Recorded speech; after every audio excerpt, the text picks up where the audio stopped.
Okay, hi everyone. Welcome to the last in this series of discussions of the COVID crisis and what it teaches us about the nature of contemporary capitalism. I'm joined today by Keir Milburn. Say hello, Keir. Hello, Keir. Keir teaches political economy and organisation at Leicester University, and he's the author of a recent and influential book, Generation Left, and he's one of my co-hosts on the ACFM podcast on Novara Media. And today we're going to be talking about freedom. So we're going to be debating freedom. Do we have too much of it? Keir's going to say, I think you're going to be saying we have too much freedom. Everyone should knuckle down and get to work. and I'll be taking the other view. I think that's what we agreed, isn't it? I think that's the layout, yeah. All right, it's obviously not that. So we're not going to. Neither of us is going to take an anti-freedom position. That would have been interesting. So the first question we want to talk about actually is how has the experience of COVID affected our experience of freedom and our understanding of what freedom is or what it means? In the most straightforward way, we've had a restriction of freedom, haven't we? Because we've had sort of the government has mandated us to. Well, I think it has mandated us to stay in the house. We're not allowed to gather in groups of more than 6. People have been fined for that. And so, under the most sort of the most basic and straightforward idea of freedom, which most people carry around with them, I think, in an unreflexive way, we've had a restriction on our freedom. It's been a strange time because the people who are objecting to that restriction on our freedom, the government telling us that we should stay in our houses and then we should not gather in more than 6 groups of more than 6 people, etc. The people who've been objecting to that have been more from the right than they have been from the left, which is something we need to get our heads around, I think. And I think what's happened is that COVID it's really brought into crisis a couple of different versions of freedom, I think. So one way you might get into that was a demonstration that took place in Trafalgar Square a couple of weeks ago called Unite for Freedom. It's a big demonstration of like people who are anti-maskers, sort of people who had conspiracy theories around whether COVID actually existed or not, whether masks were a restriction on freedom which didn't fight COVID, whether 5G was involved in this, whether Bill Gates was actually conspiring to inject us with microchips, etc., and a whole series of other stuff. But that's a very particular form of freedom. I think like the whole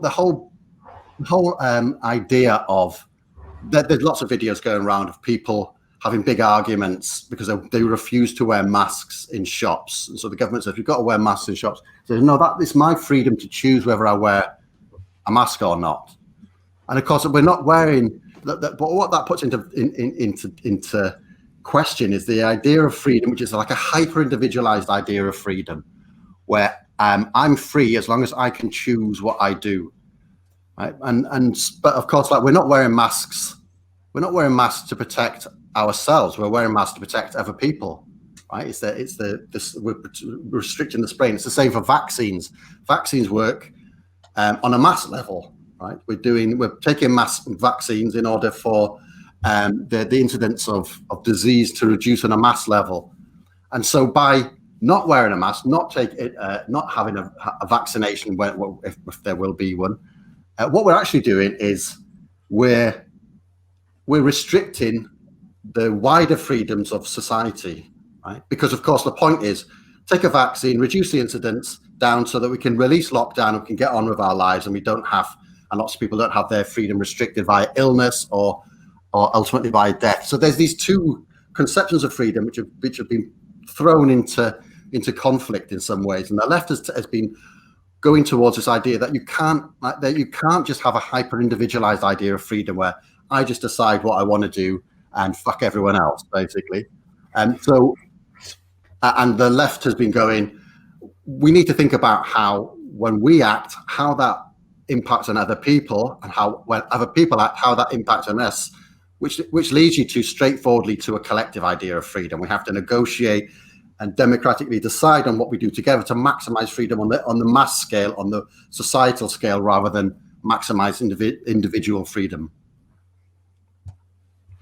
Yeah, well, that's really interesting. Yeah, I think that's I think that's right, and I think you've raised a really important set of questions about, well, what kind of, what we mean by freedom, about how, what in what different contexts we have the capacity to sort of act collectively, to make decisions about how we're going to behave as a group, or even as a whole society, which is to some extent is a theme which has run through this series of discussions. Actually, the question of, well, to what extent can we collectively as a society say, well, here's an issue, here's a problem, here's something that's not really producing ideal outcomes, and take a decision to change it, to act on it. And it always seems to me that in a weird way, the experience of the lockdown sort of, it felt empowering in some ways to people in certain senses, for that reason, that it demonstrated that quite quickly, with government coordination and people participating willingly, we were able to collectively change our behavior really, really quickly. And I think, it's always worth reflecting, I think, that changes of behavior are everything in politics. That's all any kind of massive political change ever actually involves is a change of behavior.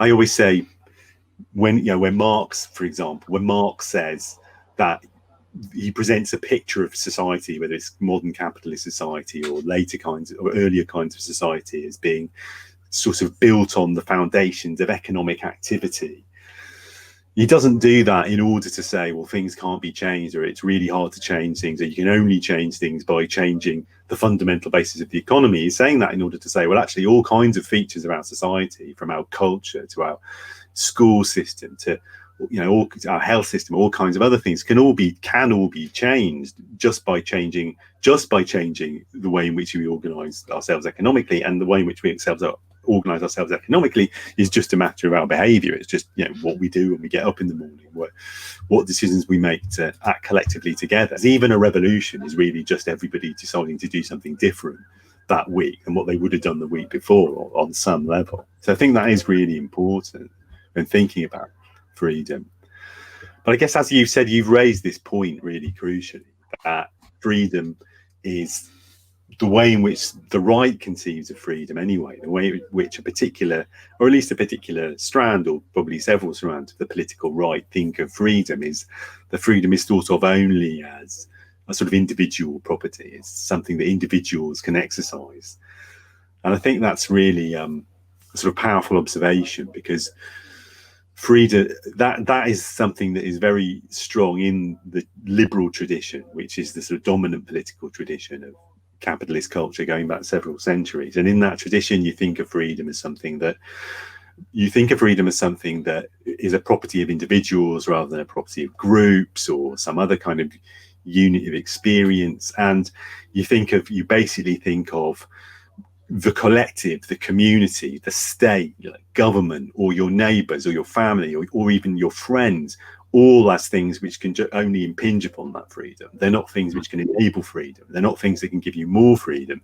They're things that you constantly have to negotiate. So, Marx, I'm always citing, I didn't expect to be quoting Marx so much in this course, actually, but, Marx famously has the image of Robinson Crusoe on his island as being a kind of a symbol of the bourgeois idea of freedom, and that's sort of perfect freedom. That's an interesting one, though. Let's look at Robinson Crusoe, because all of his resources, a load of his resources, come from the ship, the shipwrecked ship. So he's not alone. All of those have been produced by society, and then there's a colonial thing where Man Friday comes along and all that sort of stuff. But even the thought experiment to try to think about somebody who is completely autonomous from other people and not dependent on other people breaks down, because of course he wouldn't survive without all of the stuff he salvages from the ship, and so the outside world comes in, even on this fantasy desert island, of course. Yeah, exactly. Yeah, like I always say, I mean, when you talk about freedom, you've got to think, well, freedom to do what? Freedom for what? And there's not actually much that you are actually free to do in a positive sense that doesn't involve other people. It doesn't require cooperation and collaboration with other people on a really fundamental level and on an everyday level. Yeah, in fact, if you think about the individual forms of freedom, they're really heavily constrained forms of freedom, because there's not that much I can do as an individual, right? Because what the freedom that I have, the things that I can do, they're determined by all sorts of things. They're determined by infrastructures. You know, can I get in my car and go for a drive, and I want to drive to this village? Well, it all depends on whether there's a road going to that village. There's no individual is going to build that road. It needs to be a society that builds that road. You know, and then it depends. Obviously, I'm getting in my car and going for a drive. That myth of freedom, the sort of car, you know, the American myth of freedom, the road trip sense of freedom. Of course, you know, that's burning fossil fuels. It's taking a huge infrastructure and a massive amount of work to get that fuel. That the impact of that fuel being burnt and going into the atmosphere, impact on other people. You know, me driving on that road, if I drive at the same time as other people choose to drive on that road, say about 5 o'clock in the afternoon, lots of people seem to decide that they want to go and drive on the road at the same time at 5 o'clock in the afternoon in Leeds in work days, right? That's not them choosing to do that. That there are wider structures of work that force them to do that. And of course, if everyone decides to enact that freedom, I can't go anywhere. I travel at about 1 mile an hour because everybody else's decisions have been are affecting mine.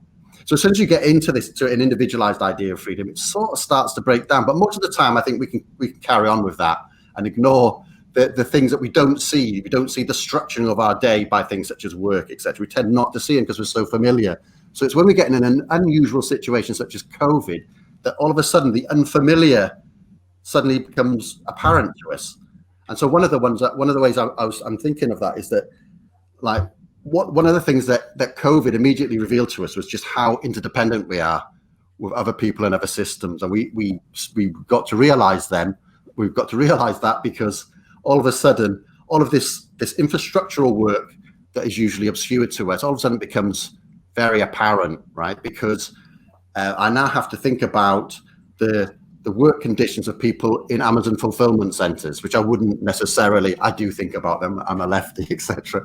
But you're not meant to think about that. You're meant to think. You click a button, and really, really quickly, the next day, this package arrives, and wow, how does that happen? I don't know. That robots probably, but it's not. It's a lot of people working in horrible conditions in fulfillment centers, wearing their bodies out. All of a sudden, I need to think about that because have they got access to sick pay? If they haven't got access to sick pay and they're turning up sick and they're coughing all over my packages, that puts me at risk. So all of a sudden, all this hidden sort of work, this work that we couldn't exercise, even the limited forms of freedom and autonomy that we have, we can't actually exercise them without all of this other work going on.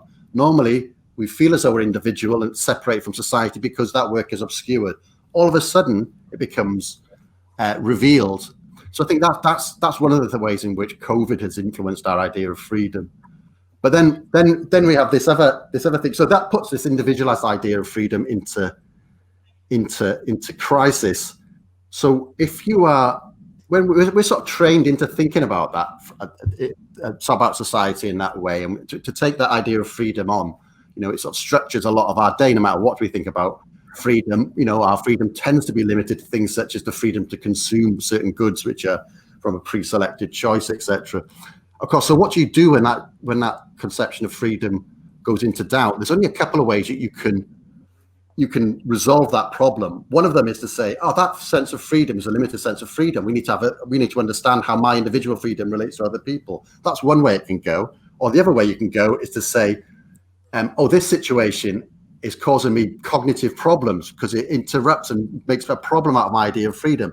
So I'll just pretend that the thing that's causing that doesn't exist, right? Which is where you get into this idea of people sort of denying COVID, denying climate change, etc. In some ways, not because they're doing the research and it's not because they're reading persuasive YouTube videos. It's because they are incentivized to try to find excuses to not have to face up to the idea that this sense of freedom and that they're very attached to. You know, it's a sense of freedom that gives them sort of like meaning, and me as well. We're all attached to these things. I like driving fast in my car, etc., etc. And like, we're incentivized to search out arguments and reasons why we can just deny the things that puts that sense of freedom into crisis. And I think that's what's going on a lot of the time with this Unite for Freedom demonstration, anti-masking, rejection of climate change, etc. All of which tend to be coming from this sort of right-wing, out of right-wing thought, which depends completely for its sense of how the world works on this really restricted, hyper-individualized idea of freedom. Yeah, that's really useful. So, and I think all that is quite exemplary of the way in which capitalism, historically and in the present, tends to enable particular kinds of freedom at the expense of others. And that's partly what we're talking about here. So I used this term bourgeois already. That was Marx's term, and it really just meant suburban at the time when he used that term in the 19th century. But he was referring to the people who lived in the suburbs of Paris, who were the capitalist class, basically, rich business people. And he says the bourgeois idea of freedom is really the freedom of the entrepreneur. The bourgeois idea of freedom, which emerges really from the 17th century onwards, is the idea that, because that's really what's going on from the 17th century onwards, roughly, you've got this growing new class of people living in the towns and cities who are making lots of money from trade and from employing other people and making a profit from their labor and from the expansion of the colonies, etc. And there are all these rules in place which have been there for centuries about how much money you can make and whether how you can guarantee what the quality of the goods you sell to people and how many people you can employ in a workshop and all this stuff. And they really want to and also whether you can buy and sell land, as I've said before in this series, is a really crucial one. And they want to get rid of all that. They want to get rid of all those rules so that they can buy and sell anything, including people, and make as much money from it as possible. And that is really where this liberal bourgeois conception of freedom comes from historically. And that's one reason why, that conception of freedom, going back several centuries now, is really sort of obsessed with the idea of freedom as the absence of limits and the absence of social connections. It's what philosophers call negative freedom. It's freedom from restrictions. And philosophers will contrast this with the notion of positive freedom, which is the freedom to actually do something, rather than just the freedom from somebody stopping you doing it. And so capitalism historically tends to really enable this entrepreneurial freedom. And really, when people on the political right talk about freedom, when kind of American right-wing lobbyists talk about freedom, what they mean is the freedom of the rich to enjoy their property and make more money from it. Yeah. And then from the kind of late 19th century onwards, there's another kind of aspect of this which applies to most people in capitalist societies, which is the other freedom that we're offered is the freedom to consume. Like to consume whatever we can afford to buy and to enjoy as wide a range of choices as possible. And in the past few decades, that's become more and more central to the way in which freedom is kind of conceptualized at the level of politics and policy, for example. So, one of my favorite examples of this is the introduction. This is both here and in the States. This has happened over the past few decades. The introduction of quote unquote choice in school systems. This obsession with school choice, the idea that what it means to exercise power and freedom and agency as a parent or a student in the school system is to get to choose your school. Like you're a consumer, like you're choosing something from a catalogue.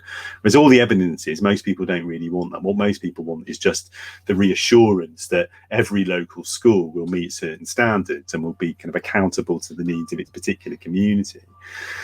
So this is a really good example, I guess, of the ways in which particular kinds of freedom are enabled, but other kinds of freedom are not enabled at all. And in particular, I think this speaks to a lot of what you've been talking about. The way I always put this is to say that the freedom which is absolutely disallowed by capitalism, ideally, although it often has to make concessions, is the freedom of groups of people to make decisions which interfere with the capacity of entrepreneurs to make profits.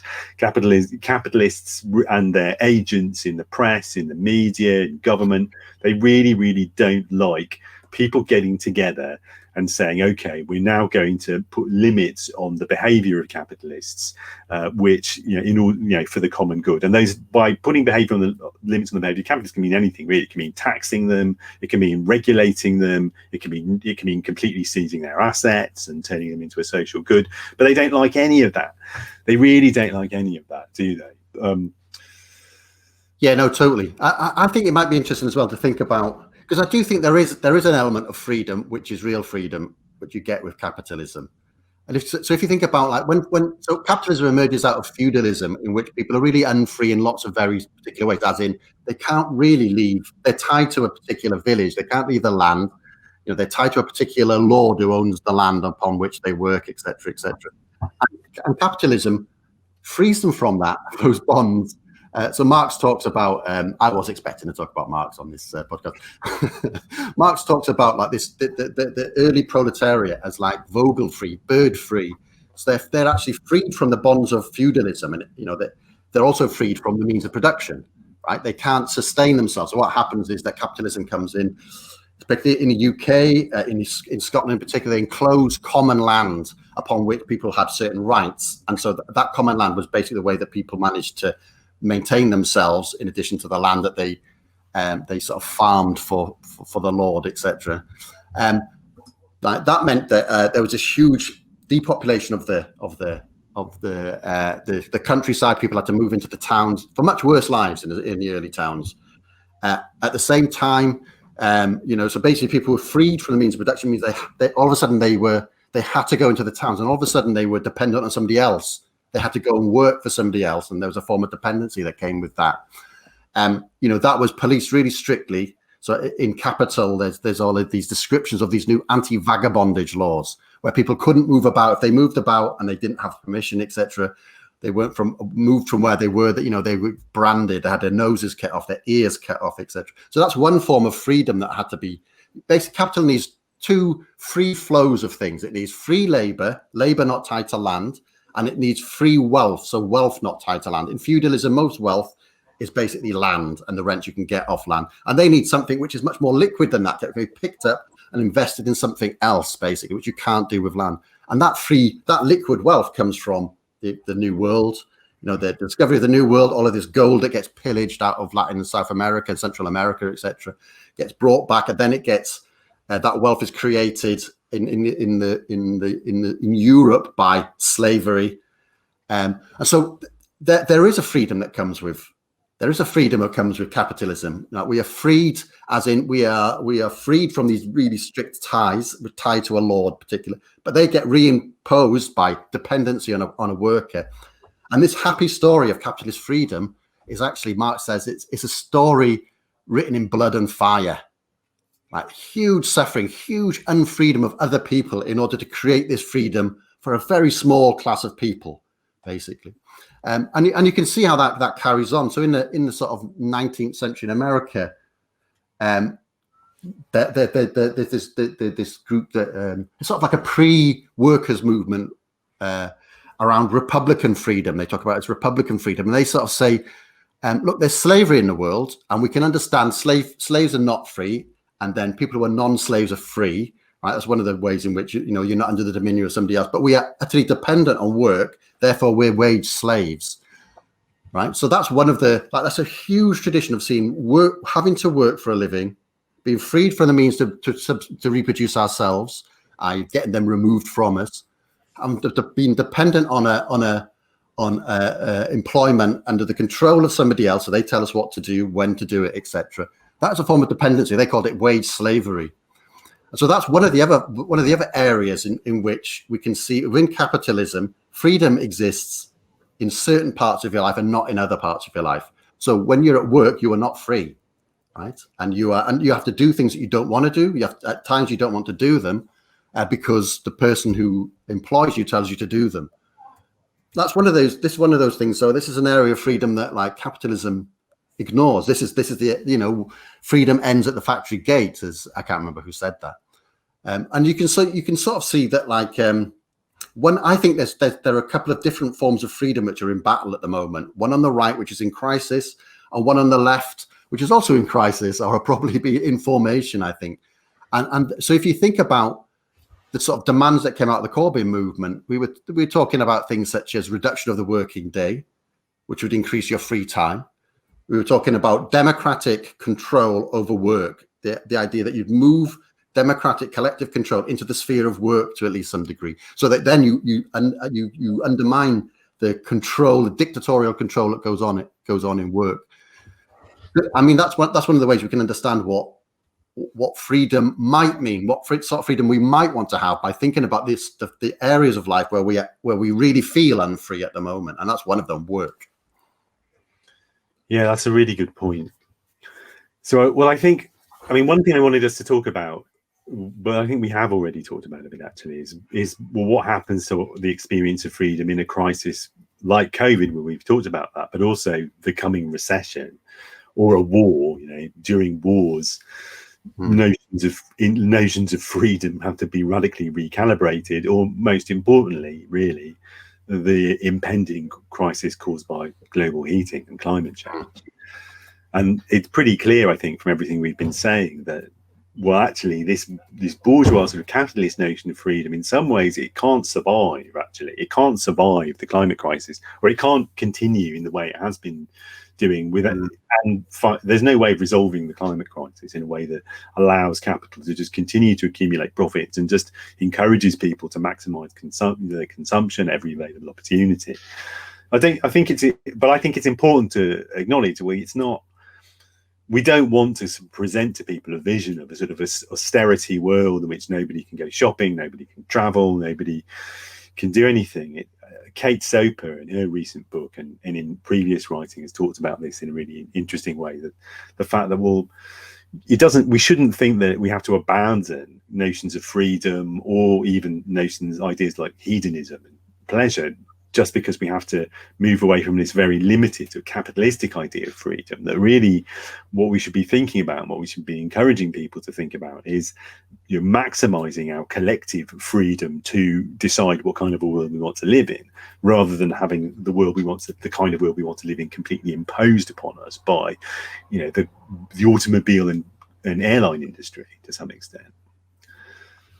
Yeah, totally. I mean, I think the COVID is just like this early iteration, which shows us all of the contours of like the crisis of freedom that's on its way by climate change. And you know, unless things just go in the same direction, the same sorts of people are in control of the world as are in now, I think what we'll see is just a restriction of the people who seem to be counted as free and have freedoms. It'll be more and more restricted, and there'll be more and more of this sort of like surplus population who aren't counted as fully human, which is we can sort of understand slavery. So, you know, our first sort of understandings of freedom probably come from, you know, ancient Greece and those sorts of philosophers from ancient Greece and these sorts of experiences, which were slave societies. And so some people were counted as not people, and they didn't have freedom, and then there were free men who had freedom, and there's still this huge sense of that, and I think we might see more of that. So in sort of ancient Greece,